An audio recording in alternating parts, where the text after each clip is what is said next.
All right. Welcome. Thank you. Yeah, Yeah, buddy. I Thanks for appreciate coming you in. having me. Yeah. Well, we go way back. I mean, you were Yeah. introduced from one of the employees here a long time ago. Yeah, I was. Yeah, and then you ended up doing my loan in 2020. Yes. And at that time, God, it's really been like 5 years.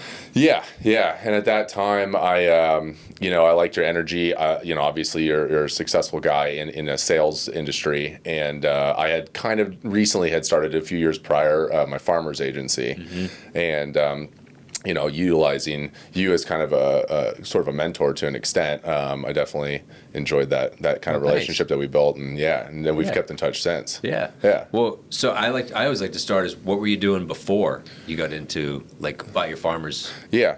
company?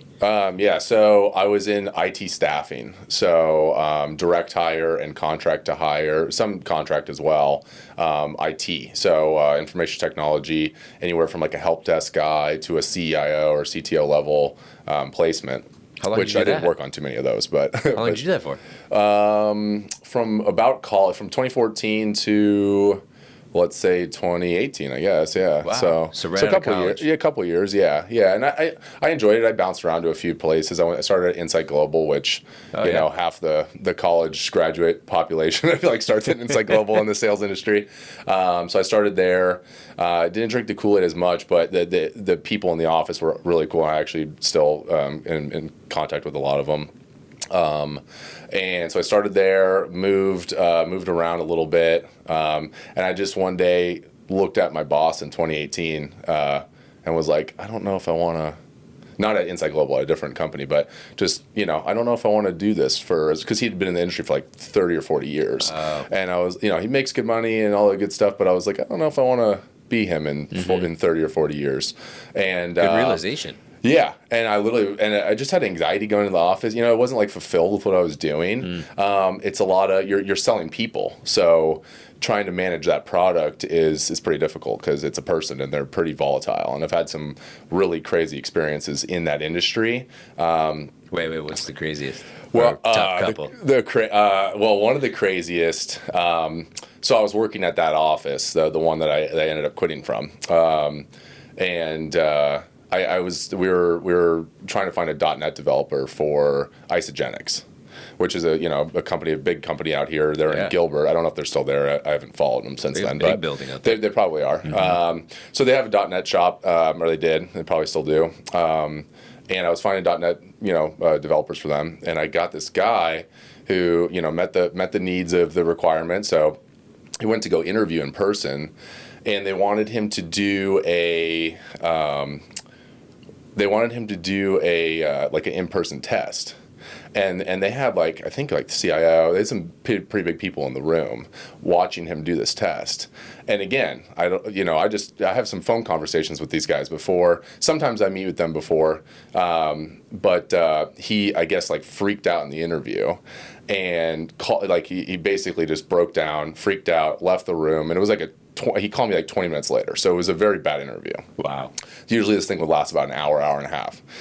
So 20 minutes later, I get this call, and he's freaking out, and I'm like, hey, calm down, what's going on? And I'm 26 trying to navigate this guy. He's 50, and trying to manage his emotions, And he's like, the interview, they started doing this. They started making me do an in-person test. And I was like, well, we told you there would be.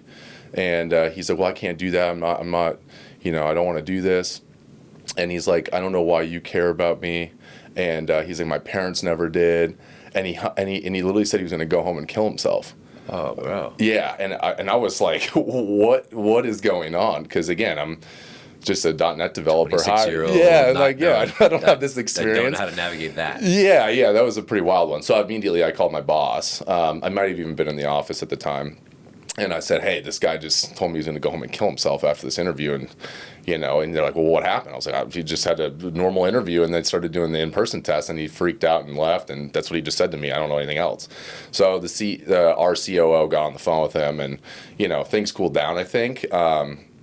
But yeah, it was crazy. It was just interesting, and yeah, crazy because I'm sitting there just trying to get an IT guy hired, and normal stuff. Nothing. It's not like Isogenics has anything crazy going on in their interviews. Anything not normal. We do that here. You have an assessment. Yeah, you have an assessment, right? Exactly. So they want to see you code and stuff in the interview. Makes sense. Yeah, it makes total sense. A lot of companies do it. I'm sure tons and tons do it, and a lot of them started doing it towards when I was leaving the industry. A lot of them are starting to do it more and more, and really in-depth ones, like 3-hour ones. They've had some really in-depth ones. Well, it's an investment, right? For sure. Yeah, you're hiring this guy to code your software. I mean, you definitely. But like you said, in sales, most of the time you're selling a product, right? Yeah. And if the product is a person, how do you have belief in your product when you really don't know the person?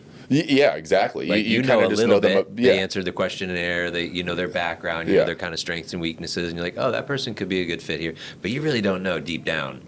No. Everything about the product, the person. Exactly. It's extremely hard to manage that. So at that point, you're like, hey, I'm gonna go do something more manageable. Yeah, that definitely. I mean, that was probably a little bit before I ended up quitting, but not probably too much before. Because it's just a very hard product, and I have a lot of friends that are super successful in that industry and have crushed it. I have a friend that started his own business recently. Absolutely crushes it. I do his insurance for his business and his personal stuff, and I have some other friends that still work at that same company that have moved up in the company and have just absolutely crushed it. So, what made you pick insurance? That's a good, yeah. So during I literally flat out quit, right? So I like kind of just like one day I was like, all right, I saved up some money, and I could live for a month or so without even thinking about trying to go work right away. So I was just going to go like chill for a second, like kind of 1 month. I have 1 month. I have 1 month to chill. Yeah. It may be a little longer, but not much, because you want to start work. I mean, 26, I got to work, right? So, yeah, I just flat out quit. I told my parents, and they're like, all right, like if you're really that upset or like that, or like not even upset, but just that anxious going into work and not really fulfilled and not having a good time, then yeah, just, as long as you have money, you can do what you want to do, I guess, or have a plan. And so my stepdad had worked in the insurance industry a little bit here and there throughout his career. He worked at an Allstate office. When I was growing up, he worked at an Allstate office in life insurance sales. And so he reached out to me, and he's just like, hey, why don't you look into buying an insurance agency, because you've always wanted to be like your own boss, or insurance people, they make good money. You can make good money, you can make bad money, but you can make good money too if you're you know a lot of people. You grew up here, you went to high school here, you went to ASU. A lot of your friends live here. A lot of them own businesses or own houses and this and that. And I was like, no way. So, and he's like, all right, well, just think about it. You can buy one that's already existing, so you have an income that you're buying, and then from there you build it. And so I thought on it maybe a day or two, and I called him back and I was like, hey, so what is this? I can be my own boss and like grow a business and always have the ambitions of making more and more money, right? So we started looking at some. He helped me look at some. He sent me a few that were for sale. I think he sent me maybe like an Allstate agency, and a few farmers agencies that were for sale in the Valley. And I landed on one that was one of them that I landed on Farmers. And so Farmers is captive, and why I did captive, especially in the beginning, was I needed some sort of I don't know anything about insurance at this point, right? So I'm just I don't know. I know I have car insurance, and that's about it. Do you need to have your insurance license to even buy it? Yeah. So there's a whole process to it, and I can get into that. So yeah, we landed on this this agency that was, I think it was about $185,000 to buy. I didn't have $185,000. I was gonna say you had barely a month. I had a couple $10,000, but not $185,000. So I said, how am I going to buy that? I don't have $200,000 to buy this and then live, whatever. And he was like, well, you can get a loan. Like Farmers, well, I'm sure they'll finance their own agencies. Okay. So I said, okay, so I got to go in debt, but that one's not as big. The other one was about $400,000, and so I'm like, if I'm going to go into something that I don't know what I'm doing, or I should probably go for the lesser and then build it versus going into serious debt and not know what I'm doing right off the bat. So I ended up buying the agency. I got them down a decent amount, but so I ended up spending less money than that. But yeah, I ended up buying this agency. You go through the process. So Farmers' process was, and this was at that time, I don't know if it's changed, and a lot of things have changed. So at that point, they interview you. They're like, are you going to be actually a good agent or not? Are you just doing this for whatever? They don't want to get a Joe Schmo. So you interview, and so I passed the interview, and then they're like, all right, you got to get your test. So you study for the test, for your license, like you said. And with them, you have to be licensed in life and health, because they sell life products, and you have to be licensed in property casualty. And then from there, once you're passed with that, you get your background checked by the feds or whatever, or local. I don't know. Fingerprints and all that stuff. The whole. Probably I think they do it for mortgages too, right? Yeah. So the whole shebang. And then I just you kind of have a set date, right? You get the funding from farmers. So in that case, they have the Farmers Credit Union, and what they'll do is they'll say, okay, the amount of the purchases, you send the purchase contract in, because it's really between me and the owner, right? And then from there, it kind of goes into farmers too. They have to approve you as an agent, but then he has to approve you as a buyer, and say, I'll sell it to you. And they'll say, hey, okay, let's say it's 150 grand, we'll give you 125. Okay. And then from there, you can, you need to have X amount of money in your bank account anyways, and then you can throw the down payment down or whatever that cool. is. So I ended up doing that. How long did that process take? About 6 months. Okay. It wasn't too, maybe 5 months, 6 months. Okay. And they have their own due diligence period too, right? So it's it does take that long regardless. Even if you had your licenses, it might speed up, but it might be 3 or 4 months versus 6. Yeah. So it's still a decent amount of time. Yeah, that's a pretty big gamble. It is. It was a big gamble. Did you always have that entrepreneurial spirit or drive, or because it's big, right? You went from being an employee, still in sales, but an employee to right. Yeah, I'm gonna spend a couple $100,000 and buy a business. Yeah, and not even know what I'm doing. I don't even know I don't know much about insurance besides I have auto insurance, right? At this point, I had renter's insurance. It's cool that your stepdad was kind of a mentor in a way. Yeah, he was a catalyst in it, and a mentor, and he worked for me for a number of years. So he actually helped me out when I bought the agency. He helped me, I want to say maybe a few months in. I think he started maybe in October. I bought the agency. I started 8/1/2018. And he probably started 10/1/2018 with me, because he had been working, but the company he was working for got acquired. And so they were letting people, they let 500 people go. Wow. And he was one of them. So he's like, I'll work for you. Just pay me this and a month, which wasn't much, which, I love him to this day for it, because I don't know where I would have been without it. Right. Without that priceless. help. Yeah, so he worked for me for, years, from 2018 to 2023, really, the beginning of 2023. So, he was a huge help and a huge, like I said, a huge proponent and catalyst of me going and doing that. And now I'm here where I am now, and I'm in a good position, and I'm really enjoying what I'm doing, which is cool. How many which is people what did you everyone build it wants up to to? Do you have multiple employees? I never had multiple employees, so Okay. I just had Dave, which is my stepdad. Yeah. I just had him. I want to get employees, but it's really hard to find. If you go to insurance agencies, maybe not the big, maybe not big independent agencies, but the captive ones. There's not many that have dozens of employees, or even 5, 6 good solid employees. They're usually family members. A lot of them are family. The wives and the husbands own it, and the son works there, or the daughter. Okay. At least that's what I've noticed. Now there are obviously agencies that have good employees. I'm not saying that, but I'm just saying it's tough to find a good insurance agency that has good employees, because the commissions aren't anything crazy. And so you have to build this decent book. You can't, you don't sell 10 policies and just go, I'm rich, or I'm making good money. You have to sell 1,000. Wow. So, and again, you could sell 10 that are $1 million a piece, and you could make good money there. But finding $1 million policy to sell is pretty tough. Well, and some of it's recurring. Yeah. So exactly. So it does recur. So which is that's but you kind have of to build it up. Exactly. To the recurring. Exactly. So. And it takes a good, if you start scratch, where I just started at, because now I'm an independent agent, it takes a good 3 to 5 years to start seeing a good, healthy income again. Because you're starting zero, right? Nothing's going on. You have no money. Nothing's coming in. You sell a policy. Okay, cool. I made $100. $1,000 policy, make $100. Yep. Cool. So you had a 5-6 year run with them. Yeah. And then you made the decision of, hey, I'm going to go totally independent. Yeah, exactly. So I was with, the farmers thing was great. I don't really have, obviously you're still kind of working for a company. So, your hands are kind of tied with the product a little bit, right? But at least it's a little more stable, but then it can get unstable too when rates go up. And everyone's noticed that recently, I'm sure, over the last 2 years. I guarantee your insurance has gone up 50%. So, at least. So that product, it cut my teeth there. It was great. But then once COVID hit, and we were still doing really well in COVID, like 2020 and 2021, I made the most sales I've ever made it. And farmers, their house rates were dirt cheap you'd have $1 million reconstruction on a house and you're selling a $1,500 policy. So and your business went up because the market went up. Yeah. The rates went down. People were buying houses everywhere. Obviously, as you know, I bought my house right then too. And so everyone was buying a house. I mean, we were selling probably 10 to 15 house policies a week.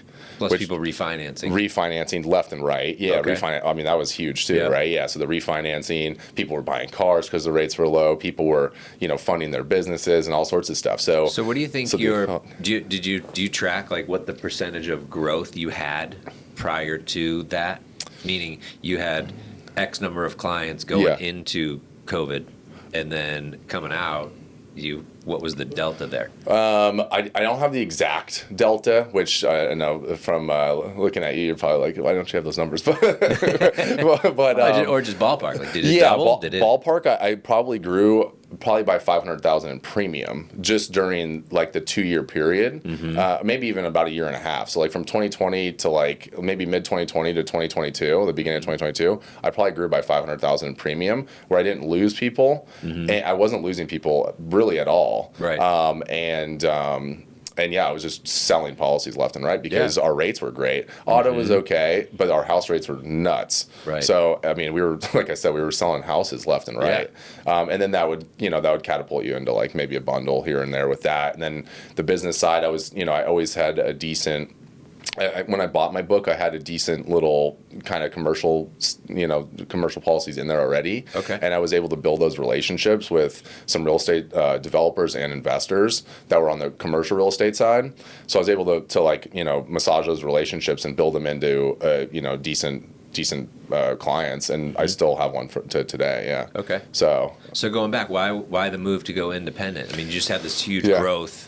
Right, you got all these people now that you got the residual, right? That's coming. Yeah, no, it's coming. Yeah, no, I was making good money. 2023. So once COVID hit and all the reconstruction and all that stuff started going through the roof, right? Like wood was like 400% or something for wood. Yeah. So what does that do to house prices, right? When something goes awry and something needs to be rebuilt, the claim that was $30,000 in 2019 now is $100,000. Oh, so all this stuff started going through the roof, and so what insurance companies do, and this is what all of them did, is they have to take rate because they're like, our surplus is draining, right? Our claim surplus, which is all their savings for dishing out claim money, was draining at a drastic amount because they're saying, all their actuaries are going, we just need $30,000 for this and that, whatever they do on the back end. Yep. But now they need $100,000. Now they need $200,000 and this and that. That's a huge jump. It was huge. Yeah. So these claims were going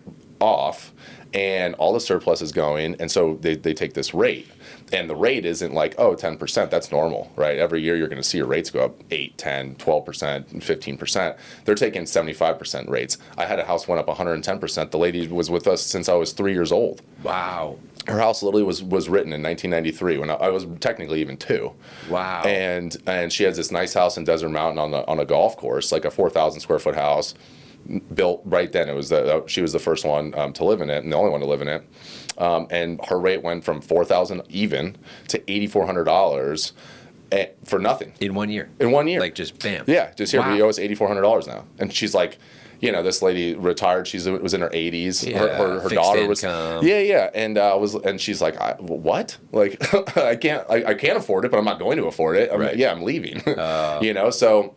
I started noticing that just all over with that, especially with the houses. And again, I had written so many houses that my book was not necessarily entirely built on it, but a solid percentage was built on it, right? So I would say 60-70% was personal lines, 60-70%.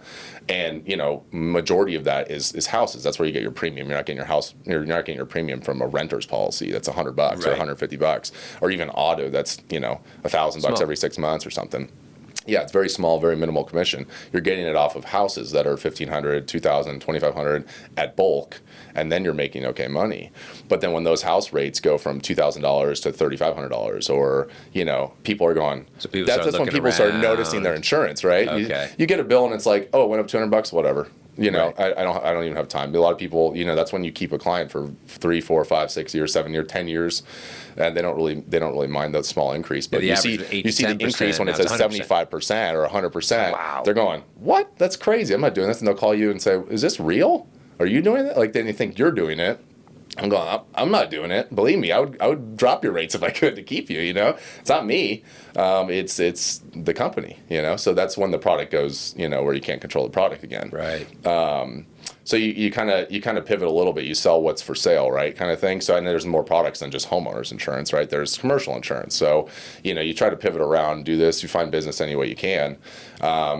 But at some point, you're losing more than you're writing, because again, your rates are high on new business, but your rates are super high on the reoccurring business. Right. So you're going, I can't write, and you're leaving. And what am I now? My income's starting to drop. Right. So at that point, I said to myself, okay, in the next 5 years, where do I want to see myself in the next 5 years? Like, where is this going?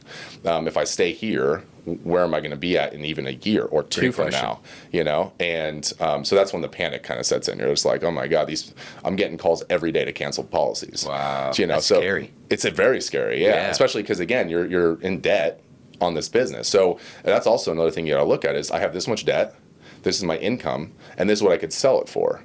So once your residuals start dropping, which is what you base your sale price off of, then you start realizing, okay, if I sell now, I made money. Got it. But in a year from now, if all these people keep leaving like this, I might be underwater on this business. Right. that's when I just. Did you time it right? Yeah, I timed it perfect. Yeah. I timed it perfect. The guy that bought it is super super nice dude. He's a young kid. He's 25, I think now.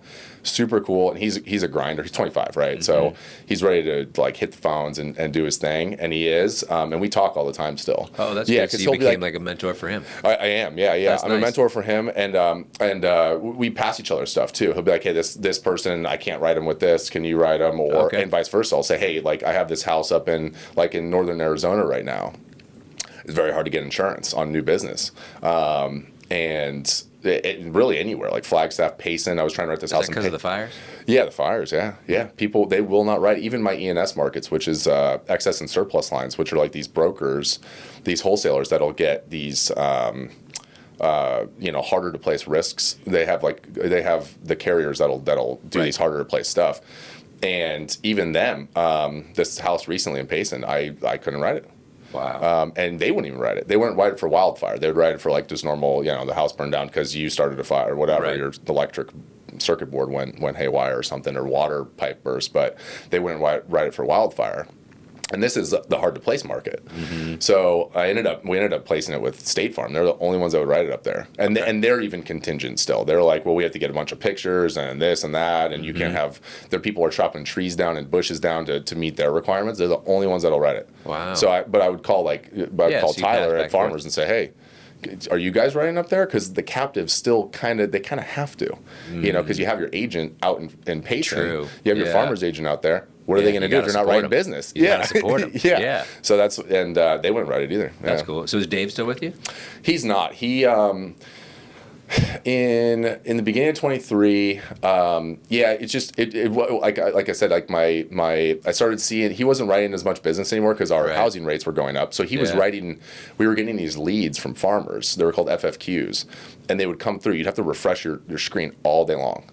But when they would pop in, you could grab a home lead if it wasn't closed. So if you went online and said, Greg Gale, okay, I need homeowners insurance, and then you didn't purchase it, and it goes into a queue. And then that queue, if it hasn't been sold by like the direct farmers market, right, the direct, the call center, then it would go to this queue for the agents to grab.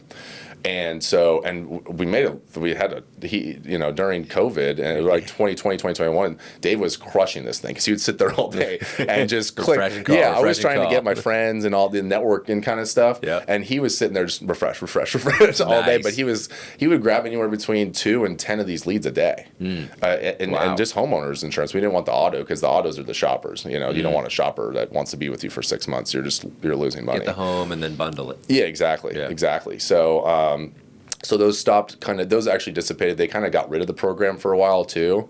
Farmers did, and then they kind of brought it back just in a different way. And so he wasn't really writing new business as much, not anywhere near as much. And then, I was just like, hey, it's just not gonna work. I don't need you to manage all this stuff anymore with me. I can, because I have a really good grasp on how to service these people and write some new business here and there. Again, it was rates were starting to go up a little bit, but it was already dwindling a little bit. It was already dwindling slightly, and then again, like no leads coming in from them, so no income coming in from these leads. So I'm only writing business. So I was just like, hey, let's just part ways. And he was fine with that. I mean, Dave's 72, so now. Okay, perfect. So he's cool. Yeah. So with the new business, I mean, you can literally build by design, be the architect of it. Right. Are you gonna change the percentages of where you're getting your business from? Like, is there gonna be more commercial and home? Yeah, that's a good question. I mean, I never even. Well, I do think I guess I'm the architect, but I never thought of it just like that.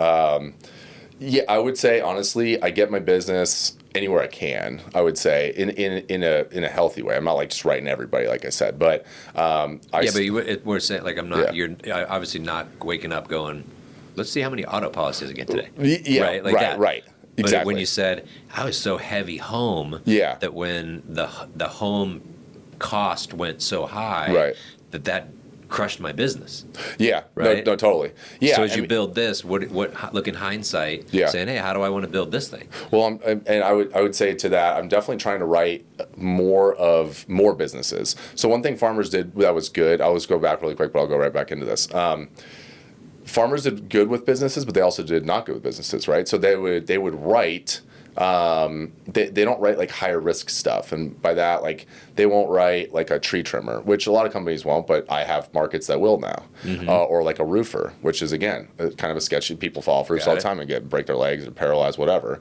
But they just have they're very conservative on their risks for the most part, and so now that I can really write just about anything I want for the most part, or anything that I'm willing to write, I guess.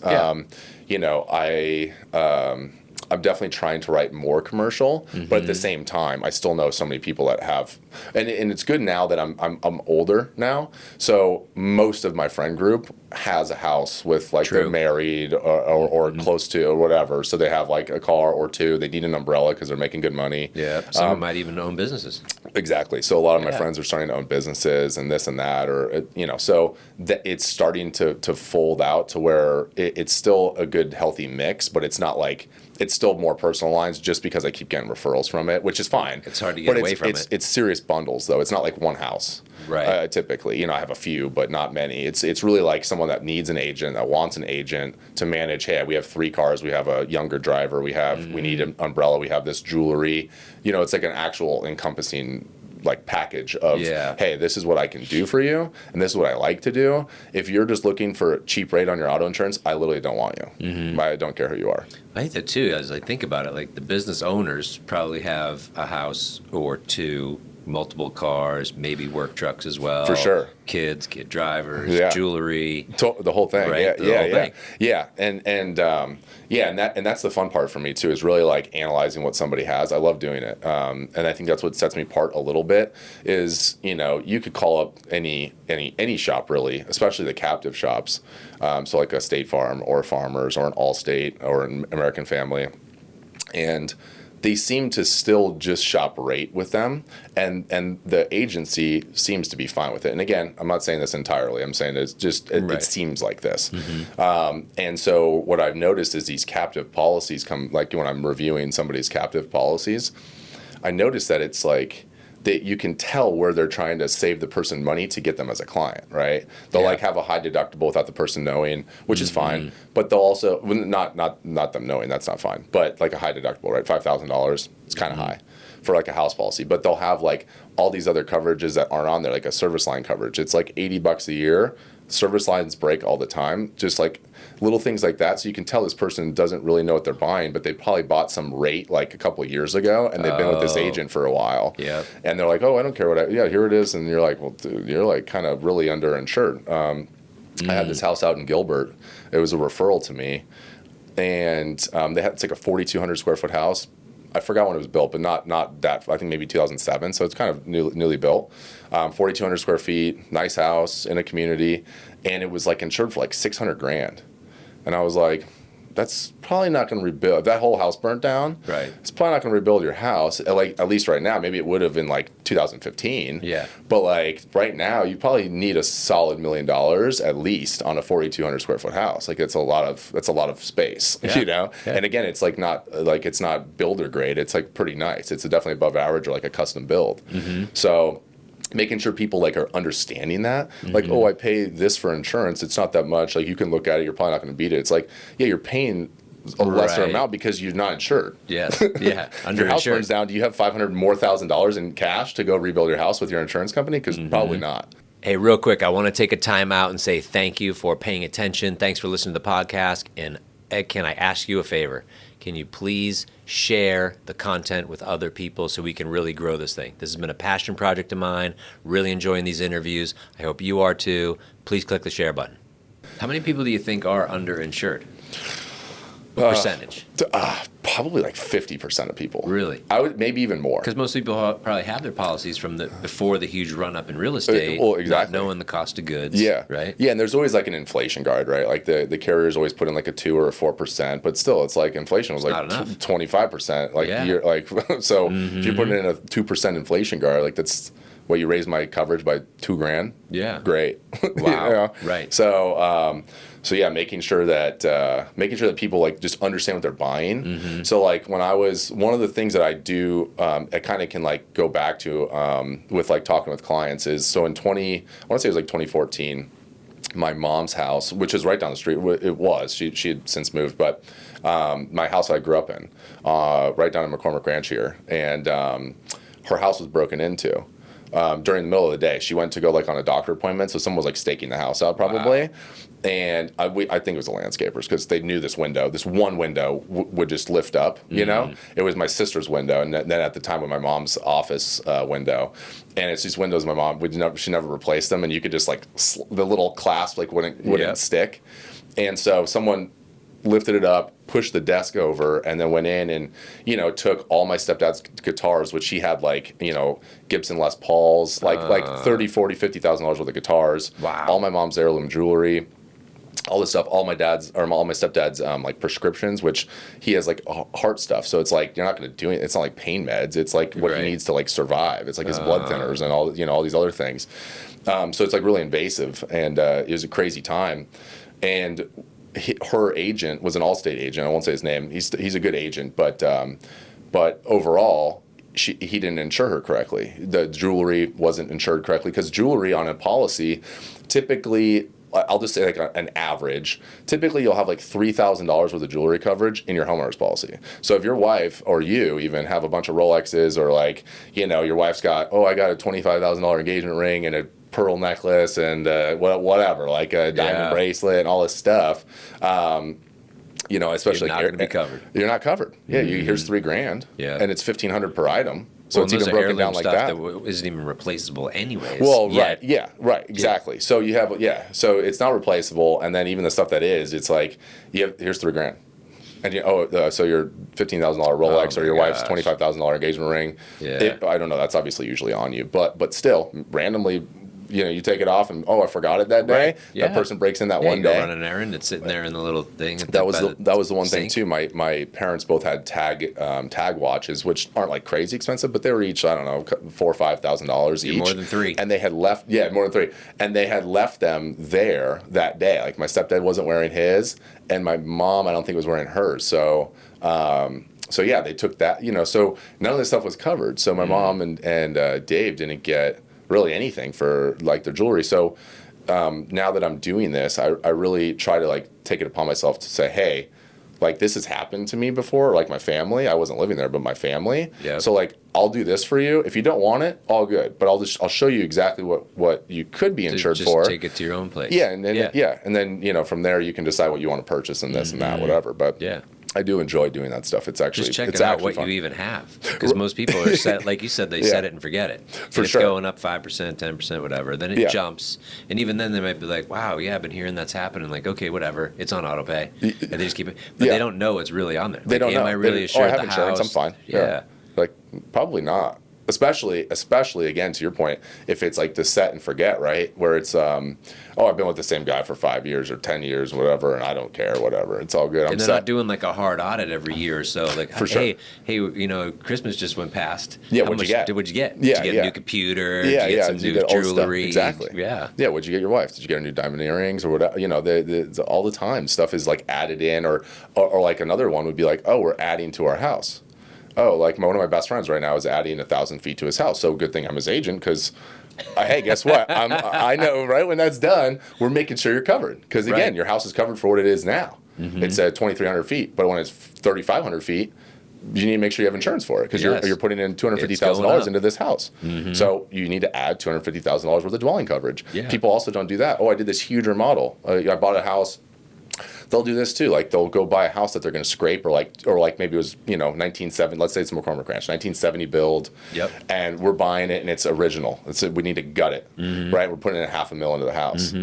But when you bought the policy, it was $400,000 in coverage, but you just put $500,000 in the house. So now you're looking at somewhere probably around $900 million in coverage, but you have $300,000 or $400,000 in coverage, and let's say the house burned down. You're literally screwed. Wow. What are you going to do? I never even thought of that. Yeah, so making sure even just stuff like that is covered, right? So and making sure you're talking to your agent, or again, if you're calling a call center, they don't care. They make $22 an hour, whatever they make, and they clock in at 9 and they're leaving at 5. And they don't know that questions to ask. I've called into them, right? I've called into a Geico and Travelers and this and that as like a consumer before. Like a secret shopper. Yeah, secret shopper. Yeah, exactly. And I'll say, sometimes I'll get off the phone and go, oh, wow, this guy actually asked some questions. Or even like an agency. I'll call like a State Farm agency and say, hey, what about this, this, and this? And they're like, oh, yeah. They'll have the right answers. And then I'll call again. They'll be like, is this an HO3 policy or HO2, HO5? And they're like, I don't know. Huh. So you don't know what you're selling. You don't know the house product you're selling. You don't know what form you're selling. You're just selling house insurance. That's what I'm saying. People don't know what they're selling. They don't know what they're buying either. Yeah. Because the guy that's selling to you doesn't know what he's selling to you. So do you do proactive annual review calls to your clients? For the most part, yeah. I mean, I would at renewal, right? Because renewals. So like I had a lot of people that I wrote. I guess over the last 12 months were with an all-state owned company called National General, and their rate they just took rate. So this is just one example, but so I have all these rates that are going up again. So now that I'm independent, I go, okay, plug the info back in, enter, quotes come back up, and I'll just move them around, right? Because I'll say, hey, this rate's just where you were last year, or it's up 10% from last year, which is this new carrier is, or hey, I got you more coverage this year again, and I saved you money. Nice. Like that still happens too. Yeah. So I would say just about every single renewal this year and this is my first year of getting renewals as an independent agent, right? Because I'm also navigating this new, being a captive agent and being an independent agent are way different. I mean, I'm talking full night and day difference. Is it mainly just because of the array of products that you have access to? Yeah, it's a multitude of things, but definitely that, because it's also navigating the carriers, right? Because every system's different and all the underwriting restrictions are different and all these are, everything is just different per carrier. So you go into one carrier and they'll say, oh, we accept this, and here's our online application, and it's 15 pages of just all these questions, but you get used to them fast at it now, like National General. It's kind of archaic, but I'm really quick at it now. So I could go through a quote I could go through a bundle in 10 minutes probably, where in the beginning it took me an hour and a half. Because I was like, what is this? Okay, and you're like... Are you going to hire an assistant anytime soon? Yeah, so I've been trying to hire. It's tough. I had a decent interview recently, but then I have a mentor in the insurance space, Steven Bernstein. He's my wife's family friend, and he was an Allstate agent for, I want to say it was like 11 or 14 years. I'm probably getting the numbers exactly wrong, but he was an Allstate agent for a while, built up that agency to a decent amount in premium, sold it, and then went to the IA channel, to the independent agent channel, and built that agency. And then since sold it, I want to say a couple of years ago, maybe 3 years ago or so, 2, 3, 4 years ago. And so I use him to talk, because he does exactly what I did, but even at a larger scale, right, where he has like a team and this and that. And I'm actually going to write his condo association's policy soon. He's like, hey, here, can you beat this? And I got a carrier to just smoke the rate that he was at. So yeah. So working with him, what were we saying again? Well, so he's your coach. Yeah. So he's a coach to an extent, and working with him has been really good as far as just learning from him and just bouncing off carriers, because he'll say, oh, this carrier, don't even bother getting that carrier, they're not good, or this one you need to have, like if you're going to write homeowners insurance, you need to have it. And then with him, I had him interview that one guy that I was like, that had a decent interview with me. He had a good experience with independent space, but during his interview, he just tanked it. It was like a 15-minute phone call, and it was just, he was like, I'm the best agent. He's talking to a guy that sold a book for multiple millions of dollars. Like, and you didn't do that. Yeah. So there's a targeted person though that you're looking for someone who's licensed and certain criteria for that person. Yeah. Or wants to get licensed. Okay. But for sure, if you're licensed already and have independent experience, like that would be great, because again, working at a farmer's agency and then switching to me and like being able to like rip it right off the bat is going to be pretty tough. There's going to be some challenge there, and obviously hiring anyone, you have some runway where you have to give them 30, 60, 90 days to like ramp up. I don't have like full luxury of being like, oh, just sit on my team for 90 days and don't write anything. I don't have that luxury. I don't have like $1 million set aside to hire somebody, well, but you wouldn't pay them when someone $1 million. I know, but just living off of that, like paying them, and you need someone who's has some experience. Some experience, might For not sure. be licensed, but want to get licensed, but some experience. Yeah, and then also wants to actually be like in sales, like really wants to be in sales, and really wants to be a sponge. And like, and again, the IA channel is just, it's so like all over the place, where really sitting there with me and like trying to understand and really ask questions, and really try to understand what I'm doing, and me also trying to explain it, but really trying to but they're dig going in. to catch. I say it's caught, not taught, right? So they're going to catch a lot of it by sitting around you and doing policies. Exactly. But once they learned all that software, they can be inputting all that stuff to rip off a policy for you to get you more in sales. Totally. Right. No, 100%. Kind of like Dave was doing in the beginning. Yeah, he was taking all that off the plate. 100%. Yeah, and he really wasn't. So you can doing go a good sell job. more. Yeah, no, I need. I definitely need somebody. Have you ever thought about going like, ASU, right? You go to the ASU job fair, you get these graduates within the next 6 months, and you're like, what if I have someone who's young, hungry, was in sports, competitive, that wants a career? Totally. I need to get into the ASU. I've been saying that for a while. I need to do the ASU job fair just to see. Even like SEC's job fair, something like that. You don't even, I could find a good person at McDonald's, someone that's like hustling at wherever, and just be like, hey, do you want to keep working at McDonald's or do you want to work for me? So like, and I do that. I'll give cards out and stuff, and I don't really get many callbacks, but they weren't that hungry then. Yeah, they weren't that hungry. Exactly. This guy, I remember one time this guy at this car wash I would go to, he remembered me. And like, usually you go to like a car wash, they don't remember you, or like for the most part, or like even just a little restaurant or something, they don't remember you. But I remember a lot of people. I'm like very observant. Yep. And so if I go to a place even 2 times, if the person's there again, I'll be like, I saw the person last time I was here, even if it was 6 months ago. Yeah. I'll remember. And so he would remember me, and I literally went out, I said, hey, do you want to keep working at this car wash? Like, what do you make? And I make $20 an hour. All right, well, do you want to work here still?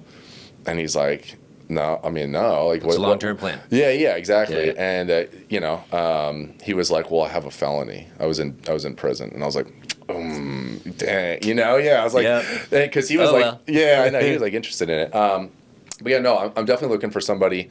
I have the posting up on Indeed.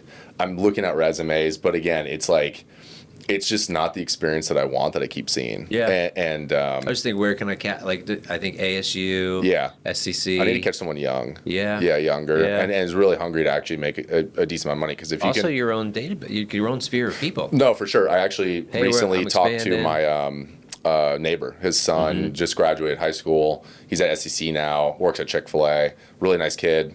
His dad's really, really nice. His dad helped me put up my Christmas tree yesterday. Nice. He's a really cool guy, great neighbor to have. Really nice family, 4 kids, great wife. So we're kind of in talks about it. So That's cool. even someone like that, I'm like, hey, would this be interesting to you? Right. So over the next couple of weeks, he's going to get me a day where he can come like shadow me at the office. There you go. And so, and if it's something he wants to do, then cool. Then like I know that. who you are. You live across my street. So, Yeah. you know, like, and your dad's, he's in like commercial financing, so he knows. Oh, good. So yeah, that's a good so contact. he's in like the sales ish, the sales stuff, and But also, if he's financing that commercial, you can come around and do the insurance for sure. those, right? Well, yeah, for sure. Yeah. I've thought about. He knows that. He does like crazy financing though, like for, like. I don't even know. Like I forgot what strip malls, like crazy tech companies in New York and stuff. Like they'll give him hundreds of millions of dollars, like stuff like that. And I'm like, I don't. Okay. I mean, I don't know if I'm there yet. I want to learn that game though. I want to for sure. I look at big agencies. I like stalk their websites sometimes. You should find out who he refers those to, or for sure. And then just to talk to that guy. No, 100%. Hey man, I want to pick your brain. 100%. Yeah, there's some huge agencies that now that I'm in the IA channel and like kind of not necessarily going after that business, but going after business that those same people like associate with and whatnot. I'm now. They're like, oh, we do all of our stuff through this. Like one of my buddies does serious commercial development. He'll buy a property, like a duress property, or not even duress, but just like one that needs to be remodeled, right?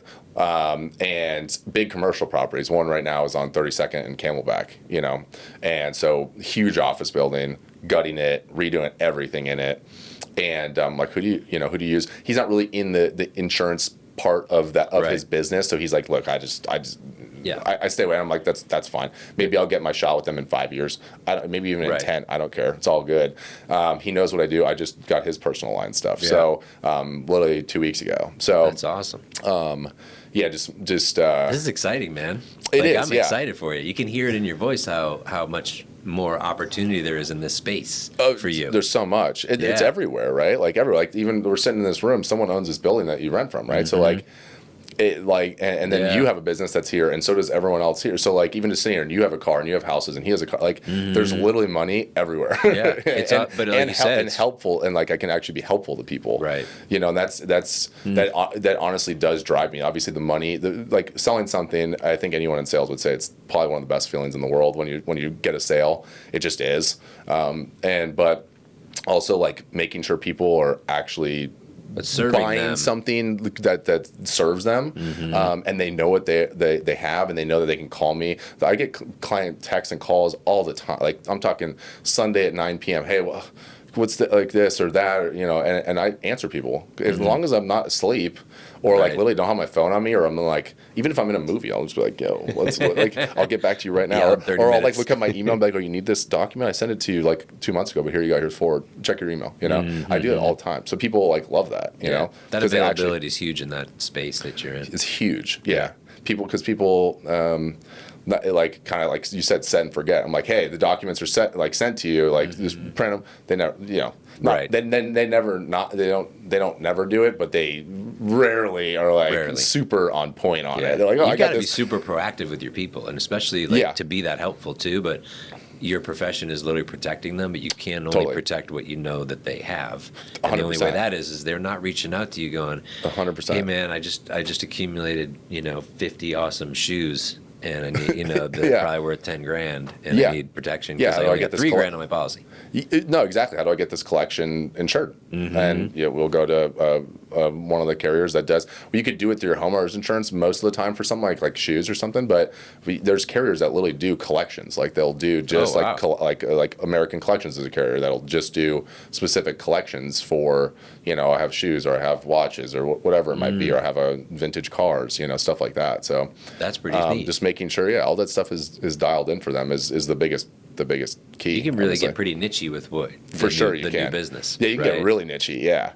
Because those captives don't have the like I look at, like, the analogy I have is like creative financing, like bank statement loans and DSCR and things like normal banks don't have. Right. So that's something that I always push out there because I know people don't have it. It's creative financing. Yeah. Right. Totally. That's kind of what you have. Is creative insurance. 100%. Yeah. I think of myself as someone that definitely goes out of the box to an extent, and it's not out of like a crazy box. It's just people, like, a lot of people have the same tools I have, but they're still just not thinking out of the box. They're thinking about selling someone on a price still. Yes. Where it's like, I'm still selling someone on a price, but I also, guess what? I just saved them money.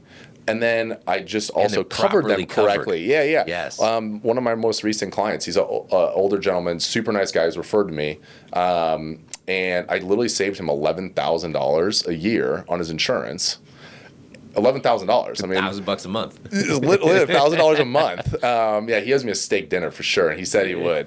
So he's a super nice guy. And is that one steak dinner a month? Yeah, right. Yeah, you're still saving money. Right? Yeah, you can go steak dinner you're still saving money every month. Yeah, no, I saved him $11,000 a month. Wow. He was with a company for a while. He was with Willis Towers Watson, which is a huge brokerage. They're huge. I think there's sounds like a law firm.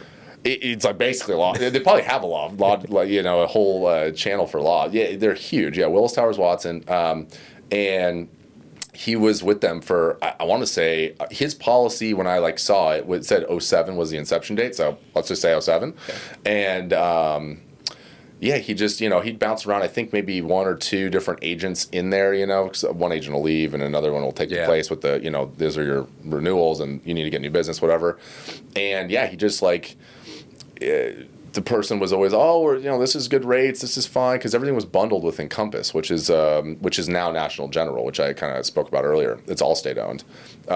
They're switching everything from Encompass into NatGen, and so he had this huge policy. It was like $22,000 a year, and so I'm like, all right, like, if you've been there since 07. And his auto for 2 cars, him and his wife, they never had an accident, never had a claim, nothing. It's 81, 80, which that's when rates started going up again, by the way, when you're older. But still, it was like $7,500 a year for them to have two older. One was a newer car, but it was like it's like a Chevy Arcadia or something. It's not like Bugatti, and then the other one's like an 09 Yukon. So it's like worth $6,000. Nothing crazy. Yeah. You might not even need to insure it for comp and collision because it's literally worth nothing, right? So, yeah, I just looked at his policy and I was like, holy crap! Like, I should be able to save this guy money. and he had the portfolio, so he had his house that he lives in, these 2 cars. He has 2 collector cars. He had a $8 million umbrella at the time, 5 on there and 3 on a different separate policy. He has 3 rental properties and a house in Payson, the house in Payson I was talking about, and a house in Payson, and a little, like a boat, like a small boat that he's had since like 1975.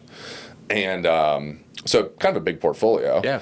And so I went to Cincinnati, which is one of the top carriers in the country. So they're like up there with like the Chubb and Pier and Cincinnati. Those are like in my opinion, and maybe AIG, but those are like the 3 big ones. And again, maybe AIG too. They do like high net worth stuff. And I went there. His rates were literally $10,000 for all this stuff, and he was paying 22. Wow. And I was like, oh my God. And I was like, and I was on the phone with the underwriter, and I was like, is this right? I was like, can we raise the price? I'm losing money here with all, like, this is not what I thought, Yeah. And he was ecstatic. He was. Yeah, he was stoked. He thought it was like fake, right? Him and his wife were like, that can't be right. They're skeptical of it at first. And what'd you take out? What's my deductible? I probably would be too, right? You're like, there's no way I'm paying 22. You got me for 10. And again, minus the house in Payson, they wouldn't write it. Right. They literally non-renewed the neighbor. Wow. Because I almost got it through. I was like, hey, look, it's on a golf course. There's a fire hydrant right here. The fire department's a mile down the street. Like, if this place burns, then we got serious problems, right? Like, this is like a nice community. This isn't like some junker in Payson. Yeah. And they're like, look, we literally non-renewed the neighbor, so I can't write it. And I was like, all right. So I looked neighbor's further from the fire. Yeah, exactly. Yeah, that's what I was saying. Yeah. Well, maybe they had too much brush there. I don't know, but. Yeah, either way. In total, we saved them literally $11,000. Yeah. Wow. Yeah. Dude, so they wrote it and crushed it. Yeah. So And, Dude, there's a lot and the insurance was more though too. Like that's the whole thing too, right? I went through an audit of his stuff, right? Because you're with a carrier since 2007. His house now has more insurance on it.